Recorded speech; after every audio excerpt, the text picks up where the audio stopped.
Gracias, Diego. Vamos a conversar acerca de estos males. Cuando las personas tienen dolores de cabeza, hinchazón en el abdomen, diarreas, dolor en las articulaciones, ¿qué será lo que está pasando? Bueno, puede ser que usted esté padeciendo de intestino permeable y que su intestino esté dejando pasar invitados que no deberían de estar en su cuerpo, generando una inflamación.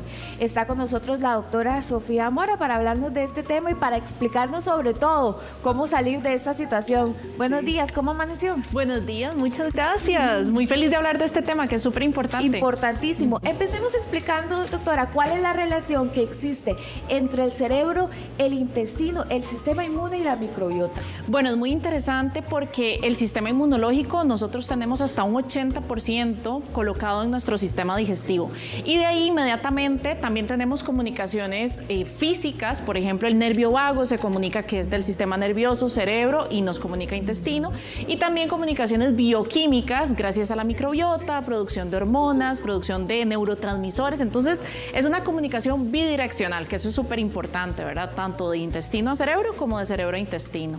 Entonces, por ejemplo, si tenemos una microbiota alterada, ¿nos puede afectar a nivel cerebral? Totalmente, porque la microbiota crea una barrera protectora y cuando está desbalanceada es como si tuviéramos el equipo de batalla caído, ¿verdad? Como desacomodado. Entonces, todas aquellas cosas que pueden ser patógenas, toxinas y demás pueden llegar y atravesar esa barrera que no está íntegra, ¿verdad? Hablemos acerca del intestino permeable, porque ¿cómo es eso de que el intestino se va a permear? ¿Cómo es eso que tiene fugas? Ajá. ¿En qué momento se llega a ese punto? Creo que es una terminología muy fácil como de imaginar, ¿verdad? Es con el fin de que los pacientes, las pacientas puedan entender un poco mejor qué es lo que está pasando. Y básicamente es que entre las células de nuestro intestino deberían de haber una comunicación o una unión íntegra que permita pasar solamente los nutrientes que se requieren. Exactamente. En el momento en el que empiezan a haber situaciones nocivas en esa pared digestiva, se empieza a generar una separación en las células y pueden pasar sustancias que son un poco más grandes y pueden ser más dañinas, inflamatorias para el sistema interno de nuestro cuerpo, para el torrente sanguíneo. Doctora, por ejemplo, aquí vemos como que este es el ejemplo del intestino y por aquí pasa, se supone que lo que tiene que pasar. Exactamente, sangre, tiene que pasar, ¿verdad? Lo que tiene que pasar, pero cuando hay una irritación en esa pared, alteración inclusive en la microbiota, que la microbiota está más arriba, entonces estas células se empiezan a separar un poquito más y empiezan a pasar moléculas más grandes que no deberían de pasar.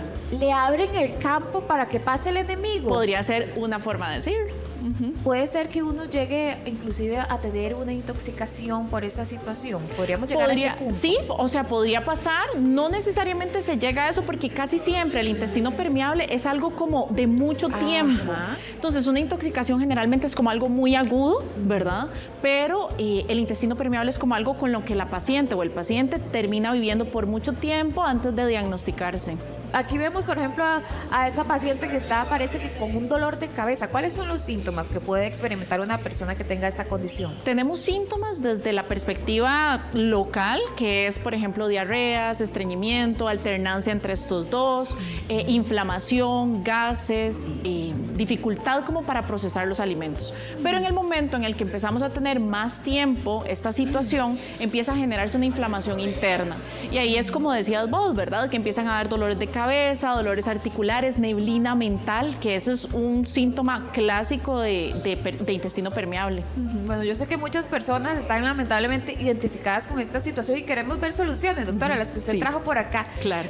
Pasemos por acá porque queremos primero que nada ver cómo se hace el caldo de huesos y sobre todo para qué sirve. Ok, bueno, nosotros cuando vamos a trabajar todo lo que es la parte intestinal, queremos trabajarlo bajo una relación de 5 R's, es lo que le llamamos, es como una metodología de trabajarlo. Esto va a depender de cada paciente, pero empezamos siempre por remover alimentos que puedan ser nocivos para nuestro intestino, como azúcares, grasas, muchas veces gluten, muchas veces lácteos. De ahí nos vamos a reparar en la pared intestinal. Esa unión o esa separación que estaba teniendo, hay que volverla a unir. Entonces, por ejemplo, el caldo de hueso es una herramienta muy buena por la cantidad de colágeno que tiene. Ajá, adelante. Entonces, esto es gelatinoso, es rico en colágeno. En el momento en el que nosotras calentamos esto, ya se vuelve como una sopita y se puede consumir todas las mañanas antes del desayuno. antes del desayuno. ¿Y cómo se prepara? Ok, entonces, con el carnicero, donde el carnicero le preguntan cuáles son los huesos que tienen más colágeno, y esos huesos se van a cocinar de la mano con algunos vegetales, como por ejemplo chile dulce, cebolla, zanahoria, hojitas de laurel, perejil, y esto se va a poner en una olla de cocimiento lento, podría ser hasta 12 horas, e inclusive hay ollas ya como multiusos que se pueden configurar para 2 o 3 horas, y eso le empieza a extraer el colágeno a los huesos, y después ya nosotras lo podemos empacar como en cubitos de hielo en el congelador, y cada día se puede sacar un cubito, se descongela y se calienta y se utiliza. En ayunas. En ayunas es la como mejor una opción. Sopita. Sí, inclusive yo me lo tomo aquí mismo, lo meto al microondas, le pongo una pizquita de sal y así es como empiezo el día. Como un tecito. Como si fuera un tecito. ¿Y qué es lo que hace en el intestino? Concretamente, esto que cuando llega el colágeno a nuestro intestino, ¿qué hace? El colágeno lo que ayuda es justamente a recuperar, porque es un nutriente que las células necesitan para estar íntegras y unidas. Entonces ayuda a recuperar, y además vamos a obtener otros nutrientes de todos los demás vegetales que se le coloquen. Veamos los fermentados. Aquí existe uno de esos. ¿Este cuál es? Ok, esa es kombucha. Y la kombucha es muy importante cuando hablamos de lo que es repopular o reinocular, porque le damos de nuevo microorganismos al intestino, esa microbiota que hablábamos, que sean sanos, que sean variados y que nos ayuden a recuperar esa barrera de defensa. Entonces, la kombucha es una de las herramientas que se puede utilizar para recuperar la microbiota. ¿En qué momento del día consumimos la kombucha? Esta yo la recomiendo, también puede ser con el desayuno, antitos del desayuno, o inclusive puede ser para cerrar el día, al final del día, porque ahí los microorganismos pueden quedarnos actuando durante la noche. Dice Ana que cómo se puede diferenciar el intestino permeable a una intoxicación por tener parásitos. Está interesante esa pregunta. Sí, es muy importante. Bueno, siempre hay que consultar, ¿verdad? Y ahí hacemos historia clínica. En la historia clínica podemos identificar si hay algún factor de riesgo que nos esté hablando de parásitos y los síntomas. ¿Por qué? Porque normalmente lo de parásitos, dependiendo del tipo de parásito, pero se enfoca más a nivel digestivo. Cuando ya vemos que son síntomas esto como neblina mental, dolores articulares, como esa fatiga, podríamos empezar a pensar en un intestino permeable. Un examencito nos puede dar el diagnóstico así como... En este momento, aquí en Costa Rica, lo que hacemos es mediante historia clínica y descartando otras condiciones, porque hay que descartar, por ejemplo, parásitos, también hay que descartar tiroides, hay que descartar otras cosas. Veamos, pero aquí tenemos papas por una buena razón, es para que podamos hacer el jugo de papa. ¿Cómo se hace?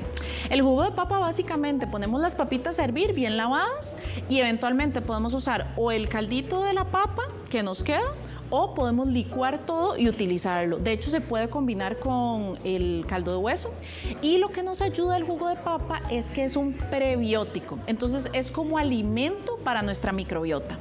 Entonces, por ejemplo, el jugo de papa va a alimentar aquí a los bichitos. A los bichitos que nos da, por ejemplo, el kefir. Ajá. O la kombucha. O la kombucha o lo que haya. Entonces, ¿cómo se hace con la cáscara, o viene siendo también con la papa en sí? Mi recomendación es que si es orgánica, se consuma con la cáscara, si no, es mejor removerla. Rayarlo, ok. ¿Y eso se raya? ¿Cómo? Se puede, si la intención es consumirla con licuado todo, no hay problema, porque ya todo se mete en la licuadora. Pero si al final lo que queremos es nada más sacarle el juguito, se puede rallar y se puede colar para sacarle como más nutrientes a ese interior de la papa. ¿En qué momento recomienda consumirlo? ¿Antes o después de los probióticos? Mi recomendación sería unirlo con el caldo de hueso. Estos dos juntos. Exactamente. Un solo bombazo en ayunas. Se hace como un tecito con salsita y súper bien.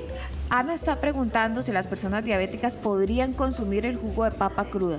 Yo preferiría que primero, bueno, siempre igual acompañado del profesional de salud, sí, pero el jugo de papa podría tener juego con el tema de la glucosa, entonces sería bueno como utilizarlo en otras estrategias, por ejemplo, para cocinar, ayudarse a cocinar el arroz o cocinar alguna carne, ¿verdad? Y dejar el caldito de hueso solito. Pero siempre es importante preguntar, ya sea con el médico o nutricionista que le esté llevando sus valores de azúcar y que le esté asesorando. Veamos, porque aquí tenemos este polvito verde que, vea, usted lo ve así, pero es matoncísimo. Es el té matcha que está por acá. Háblenos acerca de esto y cómo nos ayuda.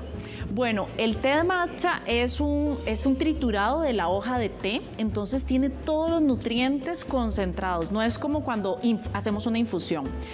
El té de matcha va a tener sustancias antiinflamatorias, también es prebiótico, o sea, también alimenta las bacterias, las bacterias buenas que tenemos en nuestro intestino, y además de eso no funciona, como decía, para bajar la inflamación. ¿Por qué? Porque el intestino permeable generalmente hay un estado proinflamatorio activo. Sí. Entonces, el té de matcha en agua, la recomendación es que se puede consumir en cualquier momento del día, ojalá que no sea después de las 4 de la tarde para que no altere, porque tiene cafeína, que no altere el sueño, y se puede consumir en agüita y eso va a ayudar muchísimo a bajar la inflamación y también mejorar como la capacidad cognitiva, la claridad mental.